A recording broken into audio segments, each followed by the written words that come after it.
Hello, my name is Eliora, and currently I am deep into a Hunger Games phase, so much so that I wrote a song inspired by the Ballad of Songbirds and Snakes. I've watched the movie of it about 4 or 5 times. I'm obsessed. I really felt represented by the storyline of girl with guitar who writes songs and then falls for a guy that ends up probably not being the best idea to fall for. So this song is called Choreo, which is a sort of play on words because it's spelled C-H-O-R-E-O, like the shortened version of the word choreography, meaning the instructions or steps for a dance, but also Coriolanus, his nickname, is Choreo, spelled C-O-R-Y-O.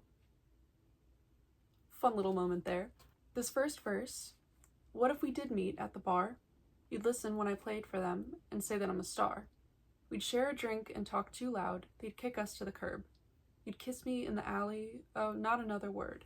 It's pretty straightforward. It's based on the scene at the zoo where Lucy Gray and Choreo are sharing lunch, and they're sort of talking about the hypotheticals of like, oh, what if we met under different circumstances? And so I expanded that out into a little vignette, if you will, of them meeting at a covey show. And then the first chorus, I've seen the choreography, our dance will someday end. Tell my sister about our story, and I'll make up how we met. You'll tie our fates into a bow, the roses bloom again. You're charming like a viper, oh, I think you want me dead. So, choreography, choreo. I found a way to incorporate it. So with these first 2 lines, I sort of see choreography and that motif as like the plot line of the stories in the Hunger Games universe, right? The characters are always going to follow along the plot because that's how writing works. We know that she's going to disappear at some point, not only because of her name poem, but also because she's not a living, breathing character in the original trilogy, and this is a prequel, so we know somewhere along the way she's disappearing. For these next 2 lines, I did take a little bit of artistic liberty. I know Maud Ivory is technically her cousin, but the word sister sounded better. Forgive me. I like when songs sound good. This first sort of section of the song is about rewriting sort of how Lucy Gray and Choreo met, because we know obviously they met through the Hunger Games, but in this case it's a kinder version of it, so it's imagining what life would be like in, you know, different scenarios. The next line, you'll tie our fates into a bow. This is mainly based on the red string of fate sort of mythology.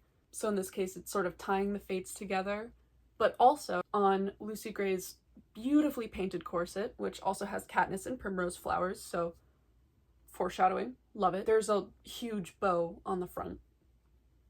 Incredible. I really, really want to try and either make one or find one somewhere. Just a little nod to the costume design. I almost was a costume designer before I realized that being a musician could be a job, so I appreciate it. I love fashion. Speaking of fashion, I don't have sponsors yet, but what I do have is merch on my Bandcamp, eliora.bandcamp.com/merch, or you can go to my website, fairygardenrecords.com, and then just hit the merch tab and it will also redirect you to Bandcamp. And there's actually a Bandcamp Friday coming up, so if you are considering buying merch, I would definitely suggest doing that on October 3rd. I have this exact shirt. This is merch. I don't know if you can really see, but it's really cute. I have other tank tops, I have t-shirts, I have sweatshirts that are zip up, and I have some that are like pullover crew necks.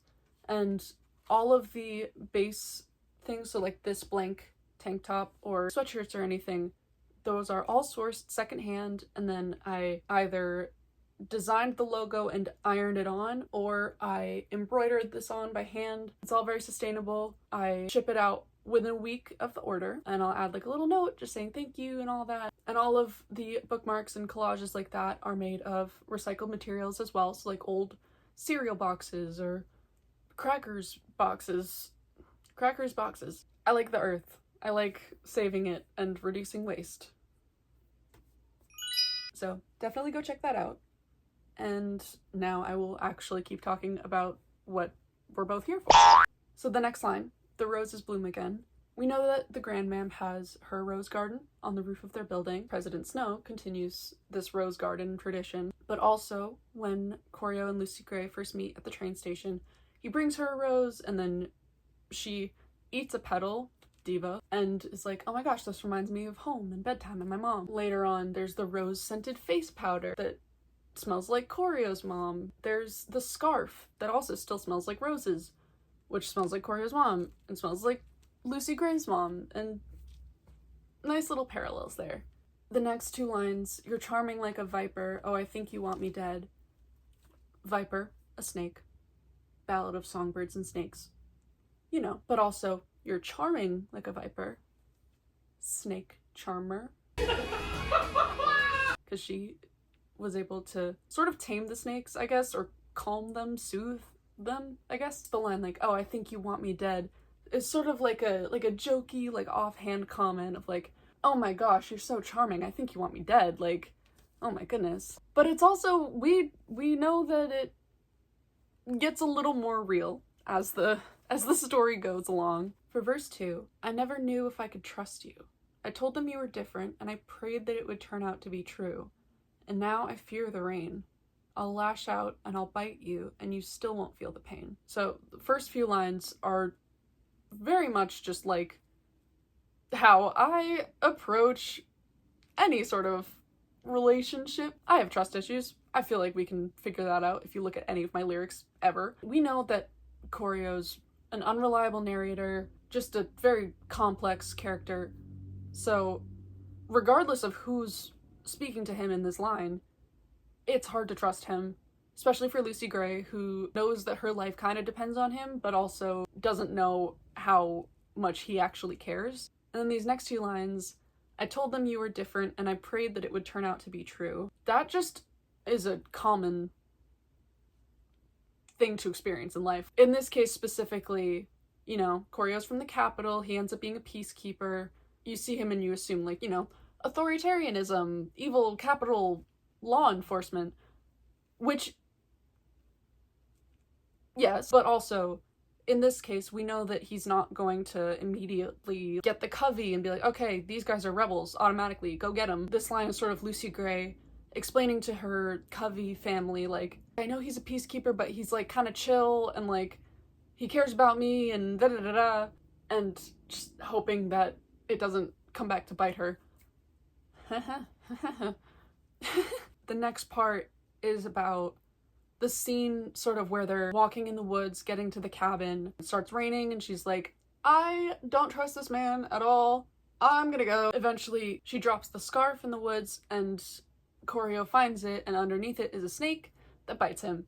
And so that's sort of her lashing out at him. The next line, you still won't feel the pain. Like, that man has never learned from a consequence in his life, I don't think. He obviously does not have empathy for anyone other than other people from the capital, and even then, he's just only out for himself.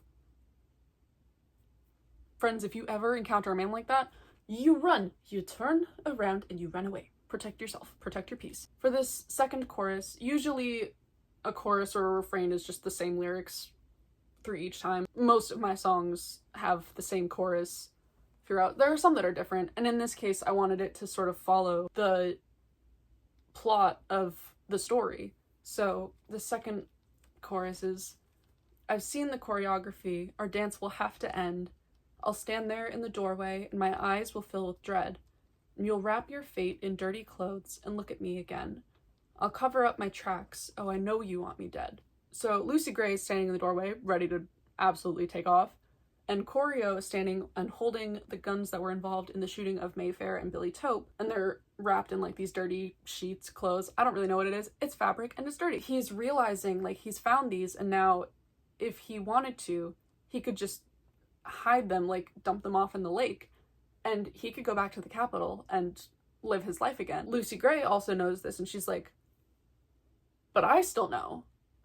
I'm sort of like a loose end, a Lucy Gray end.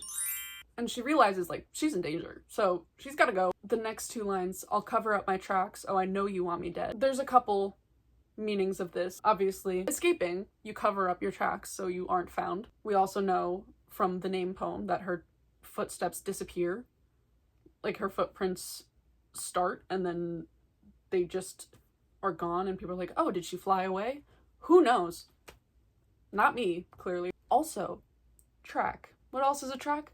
a song on a soundtrack, for example, a track list. This is more of a stretch, but it's also fun, and it will help you to understand some of my other lyrics and choices of words. If you cover a song, it's a new performance of that song. When she's running through the woods and she gets the mockingjays to start copying her, she starts singing The Hanging Tree, and then the birds are circling around, also singing it and absolutely torturing this man. You could also say that's a cover of her track. And then I Know You Want Me Dead. Pretty clear, you know, he's chasing after her in the woods with a big gun. Not usually a sign of wanting that person to continue living. This next part is the bridge. I am very proud of this. This is actually the first part of the song I wrote. It started out as its own thing, and the lyrics were actually different at first because it wasn't specifically Hunger Games themed. So the lyrics in this song are, I'm supposed to hate you, but I know I cannot hate you. And I'm mad that I find demons when I go through hell to find a muse. And I'm mad that I can't hate you. Do you know how hard I've tried? Oh God, I wish I found the devil when I went through hell to find you. Part of this is about the characters. I mean, Lucy Gray, I don't think she really has hate in her heart. Yeah, she's absolutely terrified of Choreo by the end and resents him, I'm sure, but I feel like she has no real hate towards him or like vitriol towards him. Yes, I love an SAT word. The next two lines, I'm mad that I find demons when I go through hell to find a muse. It's kind of contradictory because, right, we've established that demons are sort of inherent to hell. They're gonna be there. If you go there, you will see demons, you will find them. She's mad that she finds demons when she's there, but also you shouldn't be surprised that they're there. But regardless, you're still frustrated, which I wrote this. That's how I feel. And then she's looking for inspiration. She's looking to find a muse in this absolutely bleak situation. It's just frustrating that the potential inspiration is just a lot of awful, malevolent energy and people. The next part, I'm mad that I can't hate you. Do you know how hard I've tried? This is partially her and also partially me because I cannot hate Tom Blythe. I think he is a beautiful, incredibly talented actor. I love him. Tom Blythe, I love you. If you're watching, mwah, hi. The depth that he brings to Choreo as a character versus just in the book makes it a more compelling experience to watch him. If I'm just reading about Choreo and also getting to hear his inner monologue, it's like, that's horrible person. He has no empathy. He has no respect for people from other places. Just overall unpleasant person. In the movie version, you sort of just understand him better, so it's a lot harder to hate him. This next line, oh God, I wish I found the devil when I went through hell to find you. This is a very minute detail that I'm very proud of. Can't Catch Me Now, right? To Olivia Rodrigo really quick. She doesn't do it in that song, but in songs like Brutal or Obsessed or things like that, she sometimes will start a line with, oh God, or God. So I started that line with like, oh God, I wish I found the devil. So not only is it like a cute little, you know, juxtaposition of God and devil, but also it sort of invokes Olivia. Also just the direct meaning of it. She's saying like Choreo's worse than the devil. She's like, I wish I found the devil, not you. She went through a horrible experience that led her to him. And now the final chorus. I've seen the choreography and where my footsteps end. The snow will cover my tracks, and I will haunt you again and again and again, and you'll tie loose ends into a bow and aim right at my head. You'll follow my tracks, but you don't know where I went. There's a lot of things in this chorus, this last one. So of course we're talking about her footprints in the poem, but also in dance terminology, most of the moves that involve your legs or feet are called steps. Pretty intuitive. Like a step ball change or a pas de bourrée in ballet, which means step of the donkey. Her footsteps ending, her choreography ending, her plot ending. So the next line, the snow will cover my tracks, has a few levels to it. We have just the basic one of when you walk and it's snowing, your footprints will be covered by the snow as it's falling because it's landing on top. Snow lands on top. but also as a person. Choreo. Coriolanus Snow. He's trying to cover up any evidence that she ever existed across Pen Ebb. But remember, we have double meanings here. The snow will cover Lucy Gray's tracks, also meaning her songs. He tries to erase any existence of her music or her songs, which we know doesn't work because Katniss is over here singing the Hanging Tree. Then the next line, pretty clear. I will haunt you again and again and again. And I say it 3 times for a couple reasons, mainly because of the original trilogy, but also because of Haymitch, Katniss, and Peeta. The 3 of them all have characteristics or do things that remind Snow of Lucy Gray. In the next line, you'll tie loose ends into a bow and aim right at my head. This one I was really proud of writing because there's lots of double meanings in here. So it brings back the sort of structure of the first chorus where we're talking about tying the fates into a bow, but in this case it's loose ends because Choreo makes a huge deal out of no more loose end. He's like, okay, well, I have to deal with this problem. He's like, oh, you have to go. And she's like, oh yeah, I do actually have to go. I have to run away with haste. She's taken off. He takes that concept of loose ends and sort of weaponizes it, if you'll allow me to use a therapy word. Loose ends into a bow. Not a ribbon bow, actually, but a bow and arrow bow.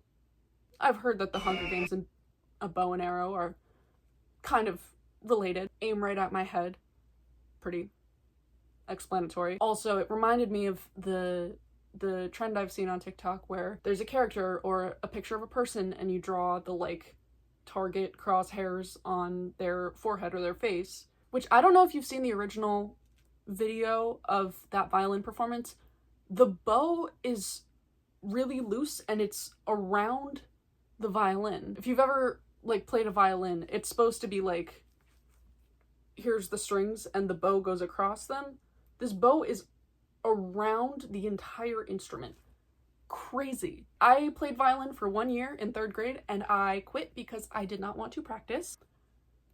That's your Eliora lore drop for today. Back to lyrics. The last 2 lines, you'll follow my tracks, but you don't know where I went. We literally watch him in the movie finding her footprints and following them. But also, Snow as a character is present in the original trilogy, whereas we don't know Lucy Gray's name at all until this new prequel came out. He follows her. She exists, but he's still there following her existence. If that makes sense. Bit of a stretch, but it's fine because I wrote it and I like it. Yeah, that has been Choreo by me, Eliora. Random honorable mention things before the video is over. I found this Mockingjay pin that I made out of clay when I was, I think, in 7th grade. I feel like a beauty guru right now. It's kind of sparkly. Yeah, there you go. Yeah, it has a little pin in its mouth. There's no actual pin on the back because I made this in like 2014-ish. I think Catching Fire was just coming out, or Mockingjay, one of the parts. Excellent time to be alive. I might try and attach an actual pin to the back of it because it is kind of iconic. Or I might try to remake it with more details. Who knows? So if you don't know the Covey naming convention, it's a 2-part name. The first part is a name from a poem or a ballad or a song. And then the second part is from a color. So Lucy Gray, Lenore Dove, Maud Ivory, etc. So mine is Eliora, right? Because like Eliora. So there's a poem called the Ellie poem that is studied in a few like college English courses. I'm gonna link it in the description, but it's cool. It's about like girlhood, etc. And then aura. I'm aura maxing. I'm aura farming. No, that's gross. That's gross.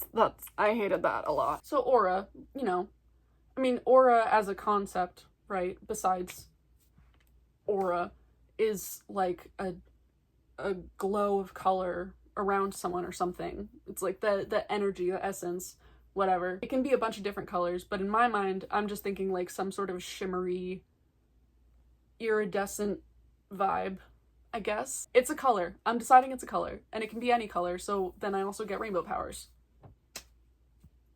I don't make the rules. I just follow them. Eliora. Pretty sick. Pretty innovative. Innovation that excites. I'm sorry. I struggle to just film and talk to a camera like this. This is a little bit like torture to me, just because I'm so used to streaming. Because if you followed me at all during like lockdown quarantine time, I was streaming almost every day.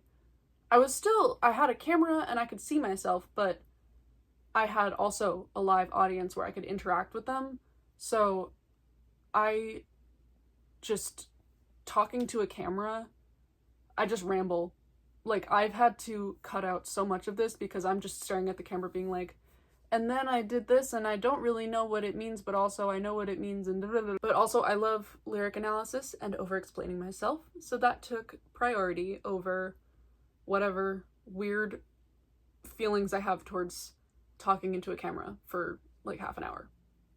So if I seem tense or nervous, that is why. I hope you guys enjoyed this. If you would like to see more lyric analysis videos for my songs, please let me know, and let me know which songs. It's very good practice for me to get more comfortable in front of the camera when just recording myself, and I obviously love to talk about word choices and Easter eggs and double meanings and metaphors and all of that good stuff. And of course, I did grow up watching YouTube, so you know what I'm about to say. Smash that like button, smash that subscribe button, smash that bell, smash the comments with a comment, and absolutely demolish that bell. My website is fairygardenrecords.com. If you click on the events tab of my website, you'll see a list of upcoming shows that I'm playing. I usually perform in Philly or New York, but I have been known to play in Boston, my homeland, and I'm starting to look at DC as well for some booking. So basically the top half of the East Coast. If you see a show that you might be able to make it to, it would absolutely mean the world. I love meeting new people and talking and answering questions about music and lyrics and all that good stuff. If you haven't checked out the video of me performing this song live, please go do so. I'm very proud of how it turned out. I'm gonna link it in the description. It's very pretty. I did it outside in my yard, and I have like a nice little outfit on. I have really pretty blanket and scarves and all that. The bugs are going. The sun is like golden hour, perfect.